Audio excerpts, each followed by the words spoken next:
Hi, Sakshi in the side, and we are here in the seventh part of this play, and the most important one. Okay, I hope you all have watched all the six videos, and then you're watching this video. All right.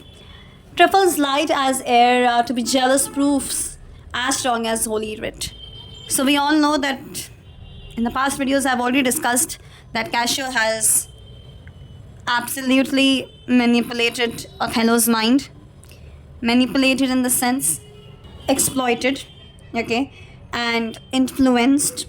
So Iago has successfully influenced Othello's mind, and इस time पे ऐसे time पे क्या होता है the trifles light as air proofs which is as light as air जिसका कोई importance है ही नहीं, बट इवन वो भी जेलस करवा सकता है, इवन वो भी जेलस प्रूव हो सकता है for Othello.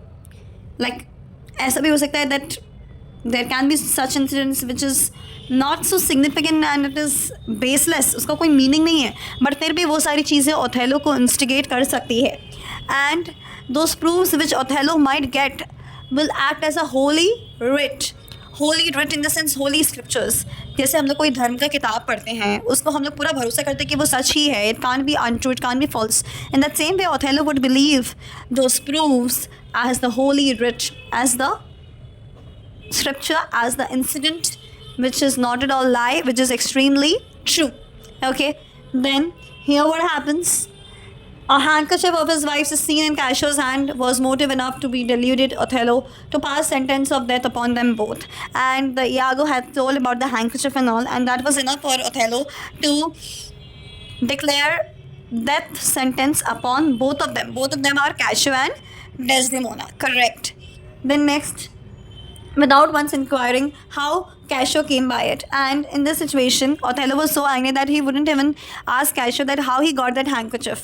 Without even asking, without even, inquiring about it, he would just go and kill him because he was so much angry and frustrated. Othello didn't inquire about the circumstances in which Cassio obtained the handkerchief, showing how his jealousy clouded his judgment.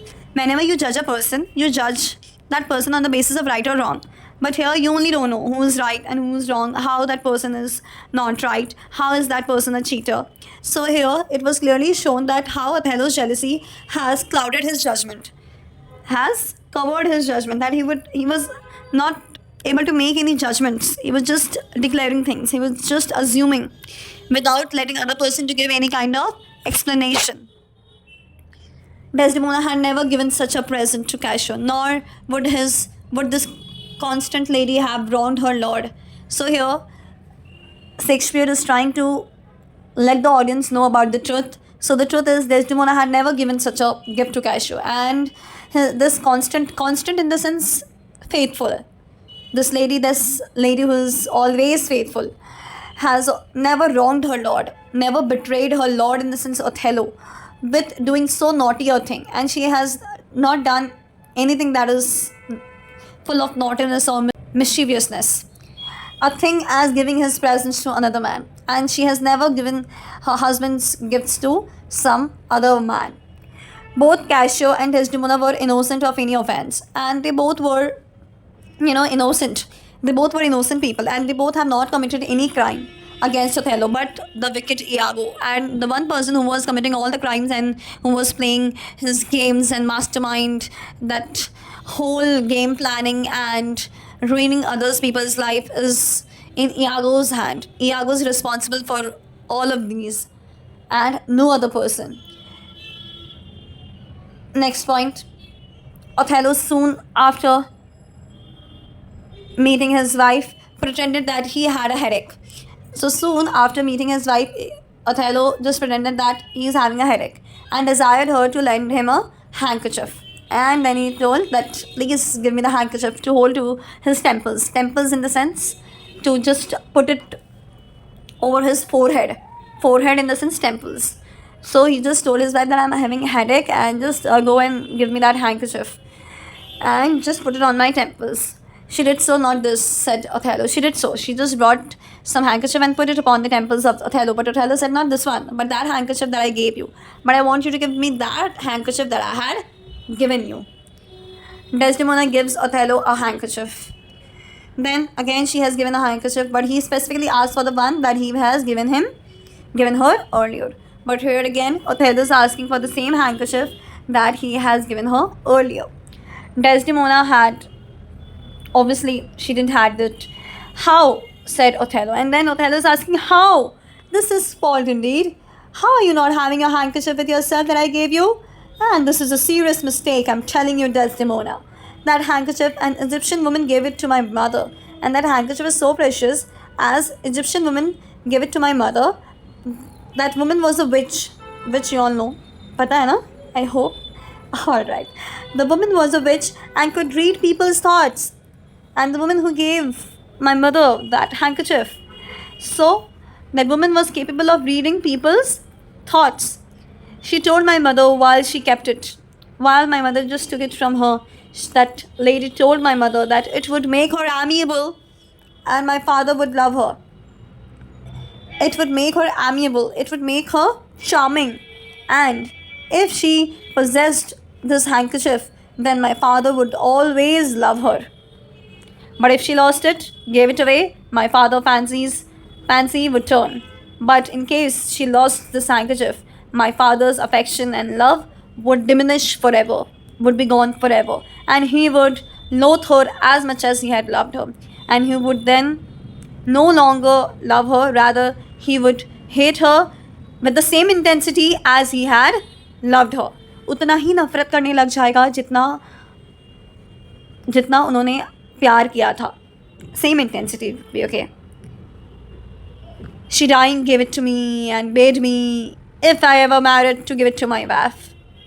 Okay, so here he is saying that in the time of death, when my mother was about to die, she just bade me.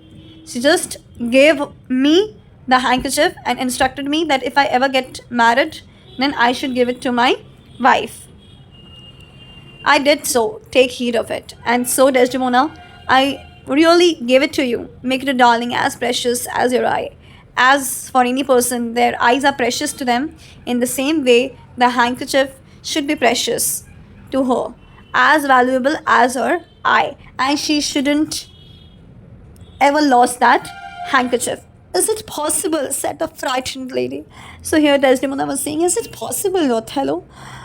My love for you is incredibly true. And is it just dependent upon that handkerchief? Is it possible? Here Othello replies, it is true. It is true in the sense it is true. It is a magical handkerchief. A Sibyl that had lived in the world 200 years in a fit of prophetic fury worked it. Here Othello is declaring that yes, it is a magical handkerchief, and a Sibyl in the sense a prophetess, a god that had lived 200 years ago, 2 centuries ago, in a fit of prophetic in the sense prediction, fury worked it, and it was created to make predictions, and it was made by the god who had lived 200 years ago. It has some power in it, and that is why this handkerchief is known as magical handkerchief. The silkworms that furnished the silk were hallowed, and it was dyed in a mummy, maiden's heart conserved. And here Othello explains that the silk that is used in the handkerchief came from the sacred silkworms. The silkworms were very sacred, were very, unique, and was dyed using a substance made from preserved maidens' hearts. And this handkerchief was made, dyed in the sense was made using a substance from the maiden's heart. Maidens in the sense the young girl who was unmarried. So, it is made with their hearts, with their hands. This handkerchief has been made and dyed, and the silk that is used to make this handkerchief is from sacred silkworms. Desdemona, hearing the wondrous virtues of the handkerchief, hearing the magical properties, wondrous virtues in the sense qualities, wondrous in the sense magical, realizing that she has lost it. She had just realized that she has lost everything in her life. Desdemona became extremely worried and anxious. Okay. And with it, she was dying with fear, for she plainly perceived that she has lost it. And with it, she feared the affections of her husband. And losing her handkerchief meant that losing the love of her husband, and now she was extremely worried and fearful. Then Othello started and looked as if he were going to do some rash thing, and then Othello was acting in such a way as if he's doing to do something or the other in the rage of his anger, and still he demanded the handkerchief. But still, patiently, he was demanding for the handkerchief. For when she could not produce, but when she could not find it, she could not bring it to Othello, she tried to divert her husband from too serious thoughts. Then she was trying to distract Othello's thoughts in some other way, and cheerfully told him that she saw that all his talk about the handkerchief was only to put her off from her suit about Michael Cassio, whom she went on to praise. And then she says that I know that why you are doing all this, because you want to distract my mind. Okay, that is why you are doing all this talk about the handkerchief, only to put off, only to put away her from the case of Michael Cassio, because she was praising Cassio. Maybe Othello is not liking it, and that is why he is talking about the handkerchief suddenly. Okay तो यहाँ पे जैसे वो बार बार बोल रही है cashew को promote कर दो एंड ऑल, तो हो सकता है ओथेलो को वो पसंद नहीं आ रहा हो, इसीलिए वो उसको हैंकरचीफ के बारे में बोल रहा है ताकि जो बात है वो डाइवर्ट हो जाए. Till Othello's perfect distraction burst out of the room, and till Othello was extremely angry. Perfect distraction means he was extremely distracted and he just left the room abruptly. Means very, very disheartenedly. And then Desdemona, though unwilling, began to suspect that her lord was jealous. And then when she noticed this kind of behavior in Othello, then she knew that Othello was jealous of Cassio. Finally, Desdemona, despite her reluctance to believe it, and finally Desdemona did not want to believe it, but despite her reluctance to believe it, reluctance in the sense unwillingness to believe it, that Othello has got jealous, starts to suspect that Othello's behavior is driven by jealousy, and she starts suspecting that Othello's behavior has some reasons behind, and that reason is jealousy.